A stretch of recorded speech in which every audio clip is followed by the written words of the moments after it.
हरियाणा की हर अपडेट के लिए बेल आइकन दबाएं और सब्सक्राइब करें STV हरियाणा न्यूज। नमस्कार, आपके साथ मैं अनामिका अजय मिश्रा। आप देख रहे हैं फटाफट हरियाणा। 26 जनवरी के दिन किसानों द्वारा निकाली जाने वाली ट्रैक्टर रैली के खिलाफ दायर याचिका पर आज सुप्रीम कोर्ट में सुनवाई होनी थी, लेकिन कोर्ट ने इसे फिलहाल 20 जनवरी तक टाल दिया है। अब इस मामले पर सुनवाई 20 जनवरी को होगी। कोर्ट में दिल्ली पुलिस की ओर से यह याचिका दायर की गई। कोर्ट ने सुनवाई के दौरान ये संकेत दिया कि किसानों की ट्रैक्टर रैली पर प्रशासन रोक लगा सकता है। अगर कोर्ट की ओर से रोक लगाई जाएगी तो उसका संदेश गलत जाएगा। कोर्ट ने कहा कि रामलीला मैदान पर प्रदर्शन की अनुमति को लेकर दिल्ली पुलिस को खुद फैसला लेना है।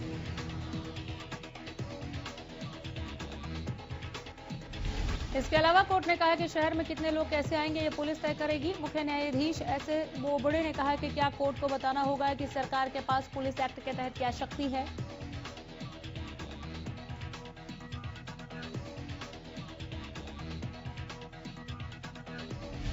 किसान आज महिला किसान दिवस मना रहे हैं। आज सभी धरनों पर महिलाएं न केवल मंच संचालन कर रही हैं बल्कि भूख हड़ताल में भी हिस्सा ले रही हैं।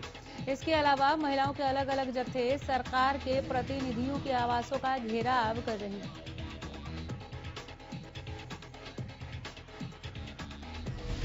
एक तरफ जहां पंजाब से सैकड़ों ट्रैक्टर ट्रॉली और गाड़ियों में महिलाएं कुंडली धरने पर पहुंची, तो वहीं हरियाणा के अलग अलग गांवों से महिलाओं के जत्थे बॉर्डर पर पहुंचे। महिलाओं ने यहां न केवल लंगर सेवा की जिम्मेदारी में भागीदारिता निभाई बढ़ा दी है, बल्कि प्रदर्शन में भी बढ़ चढ़कर वो हिस्सा ले रही हैं।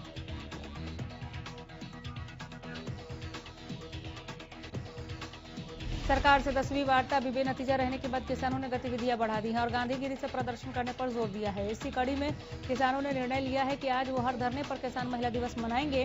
विरोध प्रदर्शन पूरी तरह से शांतिपूर्ण रहेगा। महिलाओं ने सरकार के नुमाइंदों से कृषि कानून पर किसानों का साथ देने का आह्वान किया है। हिसार पहुंची डॉक्टर वेद प्रकाश पूनिया ने बताया कि वो यहां पर महिला किसान दिवस में भाग लेने के लिए पहुंची हैं। वो दिखाना चाहती हैं कि जो महिला चूल्हा चौका चलाती है वो आंदोलन भी चला सकती है। वो यहां आज आंदोलन के हर प्रारूप की अगुवाई करेंगी, ट्रैक्टर परेड में भी अगुवाई करेंगी।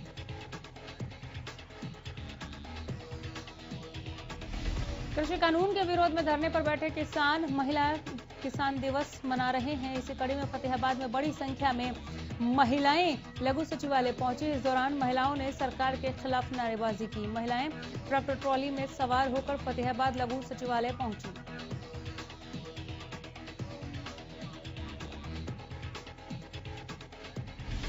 इस दौरान महिलाओं ने कहा कि हम किसानों के साथ कंधे से कंधा मिलाकर खड़े हैं। महिलाओं ने कहा कि अगर सरकार ने कृषि कानून वापस नहीं लिए तो 26 जनवरी को होने वाले ट्रैक्टर परेड में भी महिलाएं भारी संख्या में शामिल होंगी।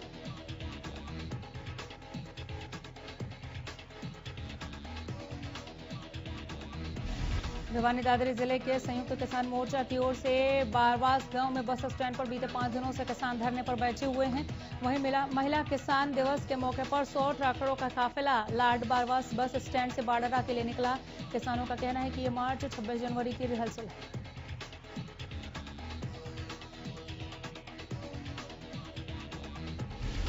गुरनाम सिंह चौधरी पर संयुक्त किसान मोर्चा ने बड़ी कार्रवाई की है। संयुक्त किसान मोर्चा ने गुरनाम सिंह चौधरी को सस्पेंड किया।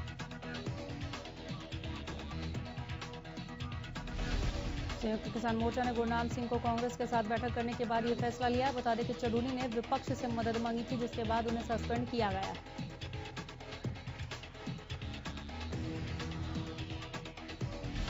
संयुक्त किसान मोर्चा की तरफ से भारतीय किसान यूनियन के प्रदेश अध्यक्ष गुरनाम सिंह चौधरी को सस्पेंड करने और राजनीतिक पार्टियों से मुलाकात के आरोपों पर खुद चौधरी ने हरियाणा न्यूज पर बयान दिया। चौधरी ने कहा कि उन पर राजनीति करने के लिए गलत आरोप लगाए गए हैं।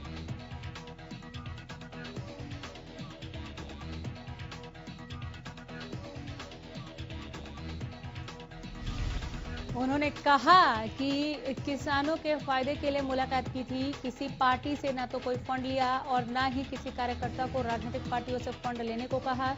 गौरतलब है कि चौधरी पर कांग्रेस और शिरोमणि अकाली दल के नेताओं से मुलाकात करने के आरोप लगे थे, जिसके चलते संयुक्त किसान मोर्चा ने चौधरी को सस्पेंड कर दिया। भारतीय किसान यूनियन के प्रदेश अध्यक्ष गुरनाम सिंह चोडूनी को संयुक्त किसान मोर्चा से सस्पेंड करने के बाद अब किसान नेताओं का बयान सामने आया है। किसान नेताओं ने कहा है कि किसी भी तरह की अनुशासनहीनता बर्दाश्त नहीं की जाएगी। ये आंदोलन किसी एक का नहीं, सभी का आंदोलन है।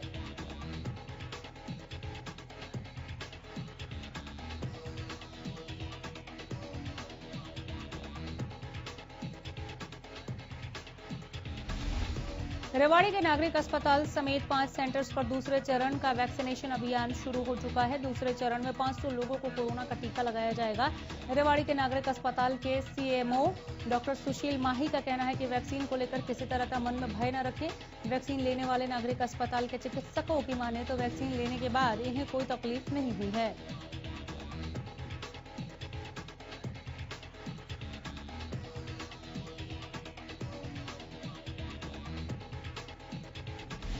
सोहना में कोरोना वैक्सीनेशन की शुरुआत की गई। दरअसल कोविड-19 सेंटर के उद्घाटन के बाद सबसे पहला टीका सोहना नागरिक अस्पताल के एसएमओ डॉक्टर नवल किशोर ने लगवाया, जिसके बाद सोहना नागरिक अस्पताल में तैनात स्वास्थ्य कर्मियों कोरोना के टीके लगाए गए।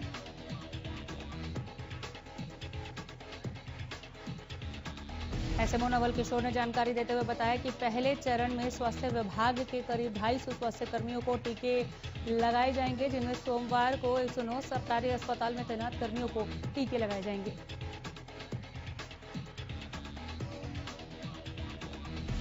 गोहाना में एक बड़ा हादसा होते होते टल गया। दरअसल तेज रफ्तार वाहन बिजली के ट्रांसफार्मर को तोड़ते हुए आगे निकल गया। टक्कर से बिजली का ट्रांसफार्मर नीचे से गिर गया। गनीमत ये रही कि इसमें कोई बड़ा हादसा नहीं हुआ, लेकिन आसपास के इलाके के लोगों को कई घंटे बिना बिजली के रहना पड़ा।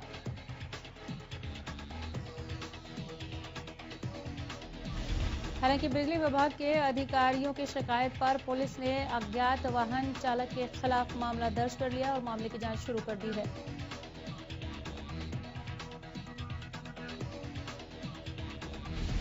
बता दें कि देवीनगर के पास बिजली के खंभे पर 200 केवी की बिजली सप्लाई का ट्रांसफार्मर लगा हुआ है, जिससे देवीनगर में आसपास के घरों की सप्लाई होती है। दरअसल ट्रांसफार्मर टूटने से विभाग को लाखों रुपए का नुकसान हुआ है।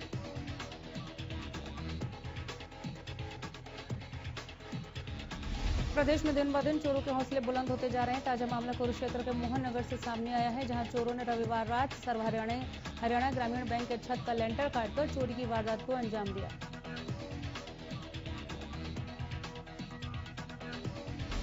सूचना पाकर मौके पर पहुंची पुलिस ने मामला दर्ज कर चोरों की तलाश शुरू कर दी है। फिलहाल चोर क्या ले गए और बैंक को क्या नुकसान हुआ, ये तो जांच के बाद ही पता चलेगा।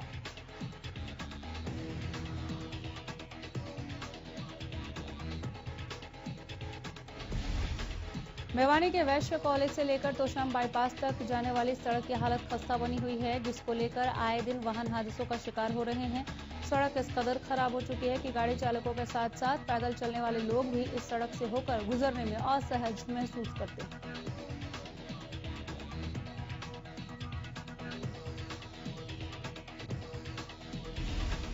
स्थानीय लोग कई बार प्रशासन से सड़क की मरम्मत के लिए गुहार लगा चुके हैं। बावजूद इसके लोगों की समस्या जस की तस बनी हुई है। लोगों ने प्रशासन से जल्द समस्या का समाधान करने की मांग की है।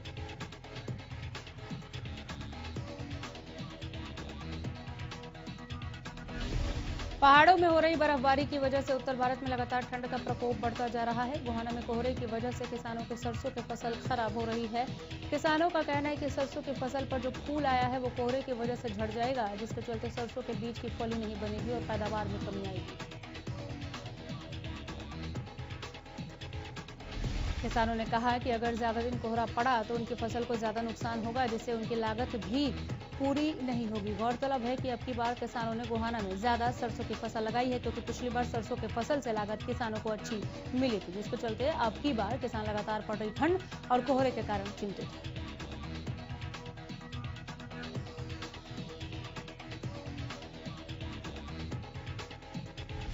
गोहाना के खानपुर स्थित भगत फूल सिंह महिला यूनिवर्सिटी के 150 अस्थायी असिस्टेंट प्रोफेसर लगातार हड़ताल पर हैं।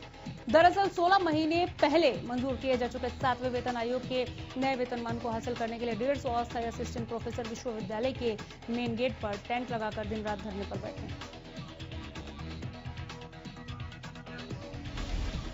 प्रदर्शनकारी शिक्षकों ने अब धमकी दी है कि अगर महिला विश्वविद्यालय ने उनकी अनदेखी जारी रखी तो वो आमरण अनशन शुरू कर देंगी और 150 अस्थायी असिस्टेंट प्रोफेसरों ने विधायक जगबीर सिंह मालिक को ज्ञापन सौंपा। धरने पर बैठे अस्थायी प्रोफेसरों की 3 मांगों में से 2 मांगे मान ली गई। अपनी जीत से गदगद आंदोलन कर्मचारियों ने नए वेतनमान 57,700 रुपए के लिए महिला विश्वविद्यालय पर दबाव बढ़ा दिया है। 3 अस्थायी असिस्टेंट प्रोफेसर 24 घंटे के क्रमिक अनशन पर बैठ गए। अब महिला विश्वविद्यालय को नई चेतावनी ये दी गई है कि अगर नए वेतनमान को लागू करने और एरियर का भुगतान करने की मांग जल्द पूरी नहीं की गई तो अस्थायी असिस्टेंट प्रोफेसर आमरण अनशन शुरू कर देंगे। प्रदेश में कोरोना के आंकड़ों में गिरावट दर्ज की गई है। बीते 24 घंटे में 178 नए मरीजों की पुष्टि हुई। गुरुग्राम में 45, फरीदाबाद में 24 नए केस सामने आए।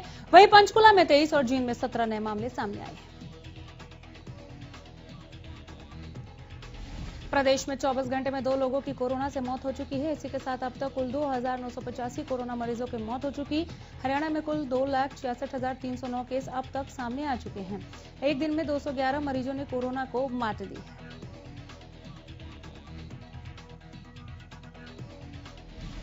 महेंद्रगढ़ रेवाड़ी रोड पर हुए सड़क हादसे में 4 लोगों की दर्दनाक मौत हो गई। दरअसल घने कोहरे के कारण एक बस और कार में जोरदार भिड़ंत हो गई। इस दौरान कार सवार यात्रियों की मौत हो गई। पुलिस के मुताबिक सेक्टर 19 फरीदाबाद निवासी एक परिवार के 4 लोगों की इस दुर्घटना में मौत हुई है।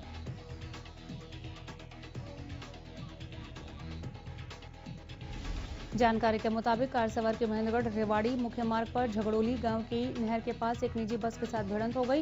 निजी बस रेवाड़ी से महेंद्रगढ़ आ रही थी और कार महेंद्रगढ़ से रेवाड़ी की ओर जा रही थी। आमने सामने की भिड़ंत में 4 लोगों की मौत हो गई। 3 लोगों की मौके पर ही मौत हो गई, जबकि एक शख्स को अस्पताल ले जाते समय उसने रास्ते में दम तोड़ दिया।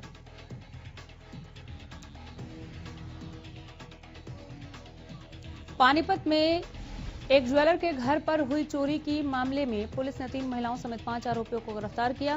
गिरफ्तार आरोपियों के पास से लगभग 50 लाख रुपए की ज्वेलरी और 2 लाख रुपए कैश बरामद किए गए हैं। इस मामले में पुलिस ने जानकारी देते हुए कहा है कि आरोपी अभी न्यायालय से रिमांड पर लिए जाने हैं और बाकी रिकवरी करने के साथ साथ अन्य चोरियों का भी खुलासा होगा।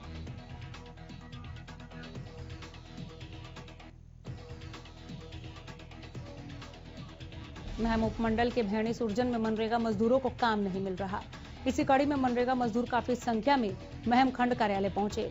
इनका कहना है कि गांव में 3 साल पहले रजवाहे की सफाई का काम किया गया था, जहां पर काम करने वाले कुछ मनरेगा मजदूरों को अभी तक पैसा ही नहीं मिला, जिस वजह से मनरेगा मजदूरों में रोष है। मजदूरों ने अधिकारियों और सरकार के खिलाफ रोष प्रकट किया। मनरेगा मजदूरों ने कहा कि उन्हें महात्मा गांधी रोजगार गारंटी योजना के तहत काम नहीं मिल रहा। वो फिलहाल खाली हैं और काम मांगने के लिए बीडीपीओ ऑफिस आए।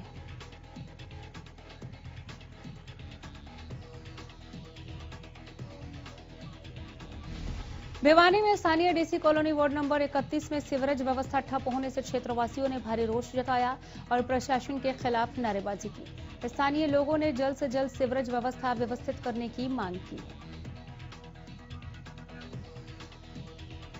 क्षेत्रवासियों ने बताया कि कई बार उनके द्वारा प्रशासन को लिखित में शिकायत भी दी जा चुकी है, लेकिन प्रशासन ने इस ओर कोई ध्यान नहीं दिया। उन्होंने कहा कि अगर प्रशासन अब भी नहीं सुनता है तो हम उपायुक्त कार्यालय के सामने धरना देने पर मजबूर होंगे। वहीं नगर पार्षद बलवान सिंह ने बताया कि पिछले कई दिनों से डीसी कॉलोनी में सीवरेज व्यवस्था ठप पड़ी है। इसे लेकर उन्होंने कई बार लिखित में जन स्वास्थ्य भिवानी को शिकायत भी दी, लेकिन उनकी ओर से कोई जवाबदेही नहीं की गई।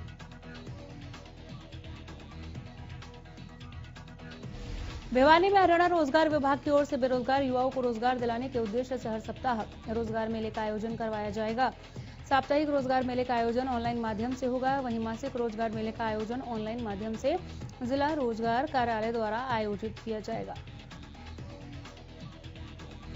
इन मेलों के माध्यम से 31 जनवरी तक 25,000 बेरोजगार युवाओं को रोजगार विभाग की ओर से रोजगार दिलवाए जाने का लक्ष्य तय किया गया।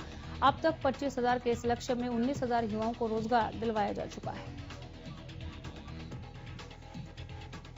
भिवानी के जिला रोजगार अधिकारी सोनम गोयल ने रोजगार विभाग के नए प्रयास के बारे में जानकारी देते हुए बताया कि मुख्यमंत्री मनोहर लाल के निर्देशों पर रोजगार पोर्टल के माध्यम से हर सप्ताह रोजगार मेले का आयोजन करवाया जाएगा।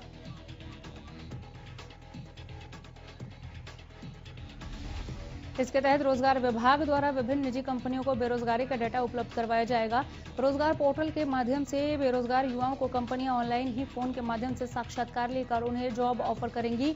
इसके तहत हर सप्ताह 700 से 800 बेरोजगार युवाओं का डाटा एम्प्लॉयर की आवश्यकता के अनुसार उन्हें उपलब्ध करवाया जाएगा।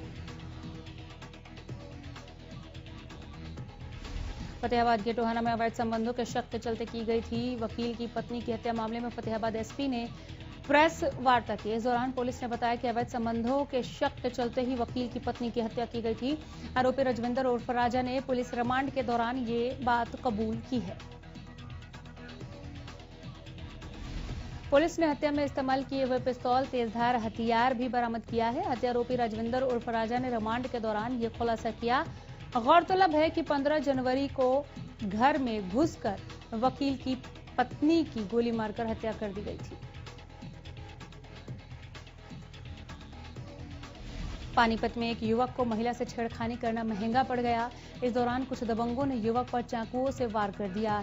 खूनी संघर्ष में 3 लोग गंभीर रूप से घायल हो गए, जिनको प्राथमिक उपचार के बाद रोहतक पीजीआई रेफर कर दिया गया है। अयोध्या में भगवान श्री राम के मंदिर निर्माण के लिए भिवानी में 2 लाख से ज्यादा परिवारों से योगदान लिया जाएगा। संपर्क अभियान की तैयारियों को लेकर एक संयुक्त जिला स्तरीय बैठक हुई। बता दें कि प्रदेश में यह अभियान 1 फरवरी से 27 फरवरी तक चलेगा। इस अभियान में 10 रुपए, 100 रुपए, 1000 रुपए तक के कूपन होंगे। इस अभियान के तहत 8 खंड, 37 मंडल, 222 ग्रामों और 1 नगर, 30 बस्ती में संपर्क करने के लिए 450 टोलियां बनाई गई। निधि समर्पण अभियान को लेकर जिले में अभी से ही भारी उत्साह है। जिला अभियान प्रमुख प्रदीप बंसल और सुभाष ने बताया कि मर्यादा पुरुषोत्तम भगवान श्री राम का भव्य मंदिर अयोध्या में उनके जन्मभूमि पर राष्ट्रीय सहयोग से बनाया जाएगा। सोहना के बाबा गुरबचन सिंह निरंकारी कॉलेज और वार्ड नंबर 13 पहाड़ कॉलोनी के पास नगर परिषद की लापरवाही की वजह से कूड़े का ढेर लगा हुआ है। नगर परिषद द्वारा कई सालों से यहां कूड़ा डाला जा रहा है, जिससे यहां पर अब गंदगी का पहाड़ बन चुका है, जिससे यहां पर रहने वाले स्थानीय लोगों को और कॉलेज में आने वाले छात्र छात्राओं को भारी परेशानियों का सामना करना पड़ रहा है।